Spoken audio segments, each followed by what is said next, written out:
Greetings, friends, family, and survivors. Yeah, I sure miss this place. Been here 30 years. Forgot how absolutely green. Everything's so green, and there's just water everywhere. Yep.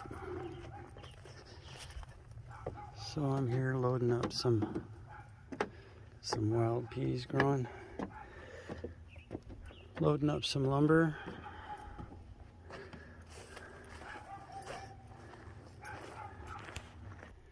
Here's the beams for the roof that goes over the fifth wheel. And here's the posts for several of the buildings.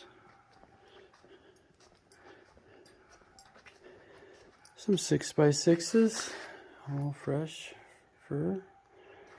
And skip sheets, I'm going to need more of those. And then rafters for the roof extensions on the sheds.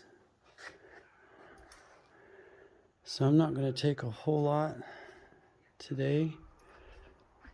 I'm just taking what I need to get started. Yep. Have a blessed day. Oh, there's something I do miss about living here. A couple fuzzy forked horns. Yeah. Hi. Everything's green and lush. And just deer. Oh, is that 3 point? What were the birds on your nail this morning? I don't think they were turkeys, but they were large birds. Were they pheasants? Looks like a 3 point. I know what Yeah, 3 point and a forked they horn. were brown or like Yeah, the older guy, he's wise and he took off. and they were eating grass. They looked like a small turkey. I guess it's okay to miss the place.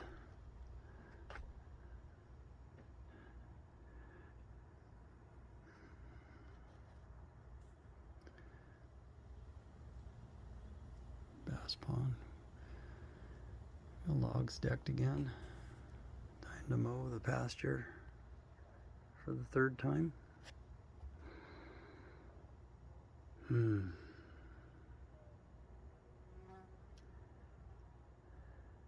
But it doesn't feel like home anymore, and I guess that's a good thing, right?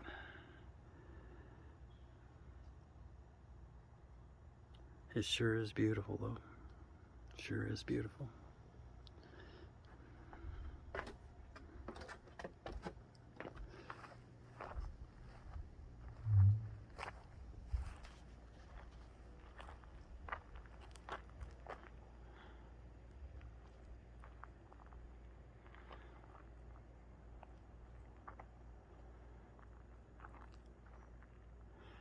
And very quiet. Have a blessed night.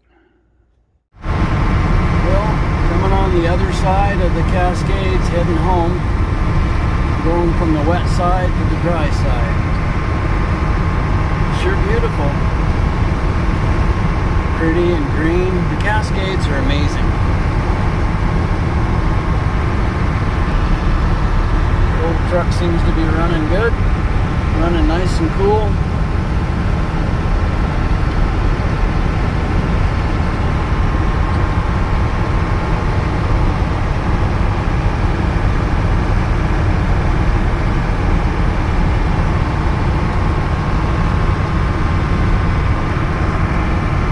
Beautiful.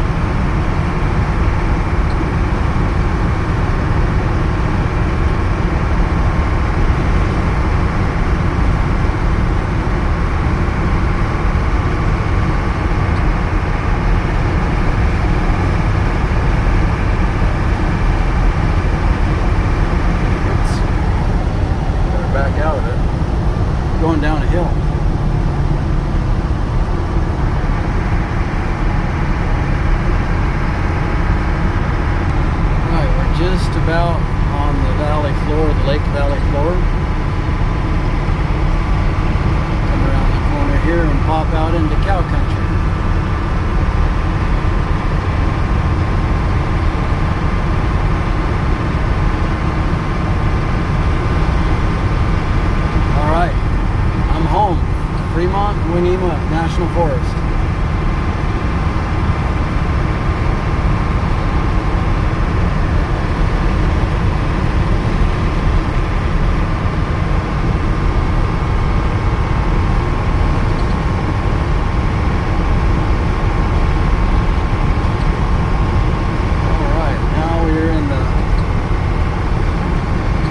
Cow country.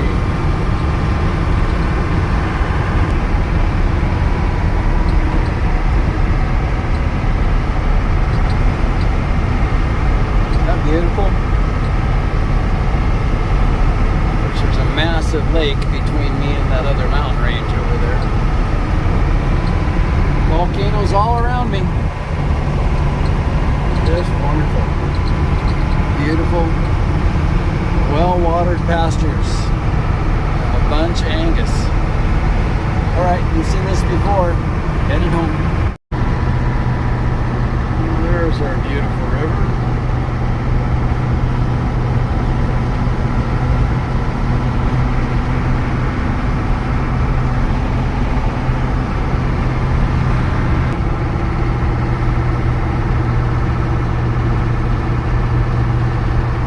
Around the corner here, there's a place that Carol and I almost bought. It's 32 acres on the river, 2,600 feet of river frontage.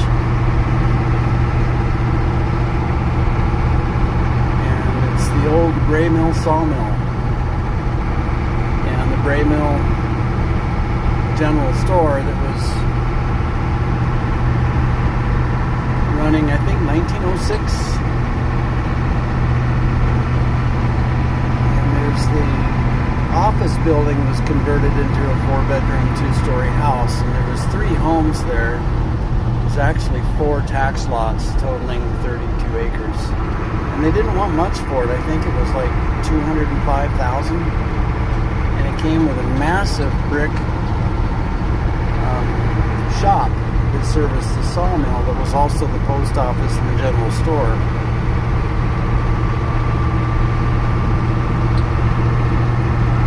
Almost there, coming around the corner, you can see the old mill that ran right on the river. Early 1900s.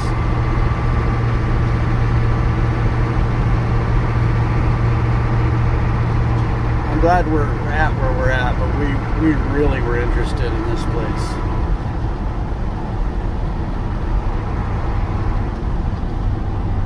So there's the old sawmill building, and those are fish ponds there.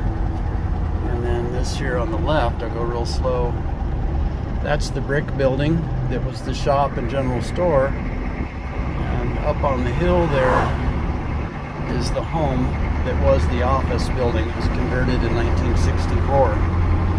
And 2,600 feet of the river here comes with it. Still there. Property line is about right in here somewhere. So the river's right there. It would have been amazing, but then that would have been all about me, and this whole adventure isn't about me. It's about the mission, serving the Lord. But we do live in a beautiful area, so this river is what's right at the base of our mountain. Follow this river valley up, and then we make a left up on the mountain in the Winnema National Forest. Okay, well, I made it home safe and sound, and this is home. It feels like home. The part I missed the very most about our other place, of course, my grandkids and being around my sons and getting to see my grandkids all the time. That's really hard.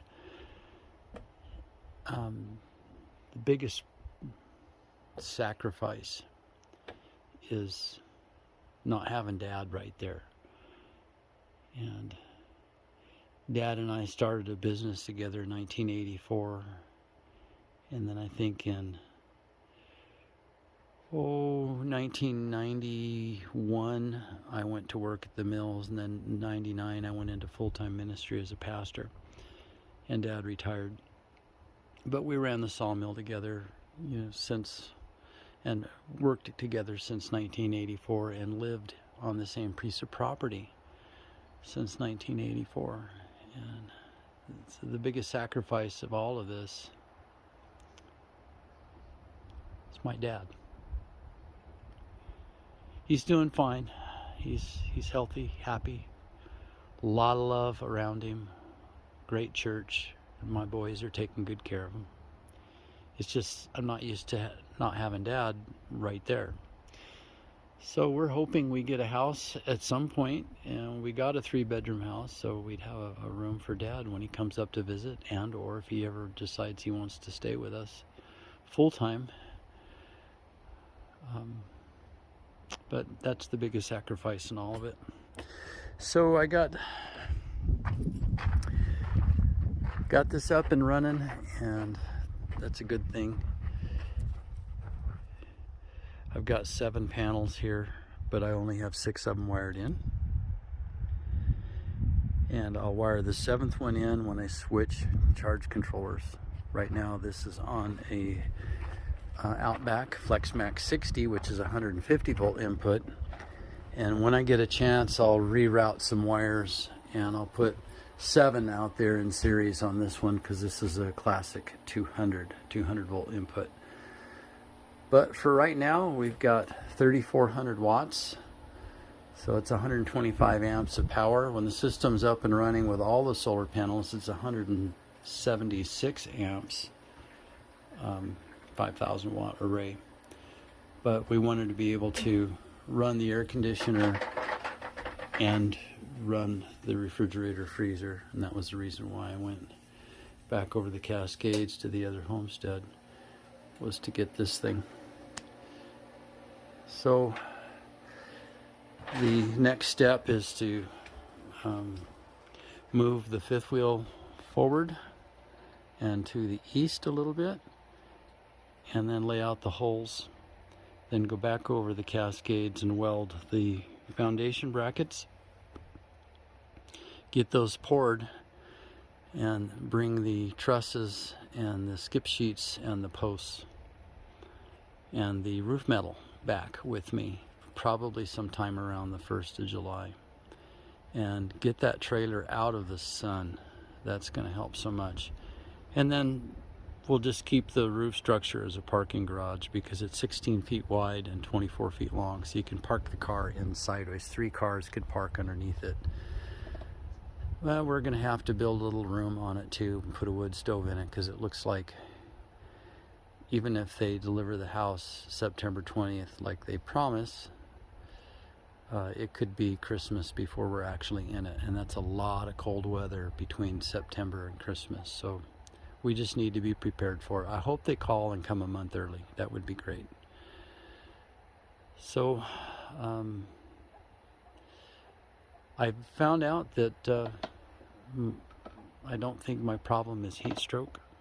It could be in part, but anyway, I'll see the doc on Tuesday, and I think there's something they can help me with. I may have mentioned it on another video, but I just got the results back from the CAT scan, and I can't pronounce it, but it's an inflammation of the fabric that supports the intestines. It's an autoimmune issue. I have autoimmune issues. That's what ulcerative colitis is. This is similar, only different, not as severe. And the symptoms are heat intolerance and extreme chronic fatigue and stomach pain. And now that I think about it, the reason why I've lost 45 pounds in the last 2 years is because it hurts when I eat. Well, I was kind of used to that with ulcerative colitis, but that comes and goes with the this other stuff. It just, as soon as you eat something, your stomach is like it's doing an isometric exercise, and the muscles get sore and you're distended, bloated, and hurts. So just don't bother, don't eat, it's not worth it. Well, you can't do that forever, so we need to deal with that. And so that's actually good news. It's a better fit than heat stroke. Maybe I got heat stroke on top of it, but I felt better the last couple of days, and I'm really thankful for that. So we go in to see the doc on Tuesday, and he's gonna give me some options. All right, hope everybody's doing well. Have a really blessed night.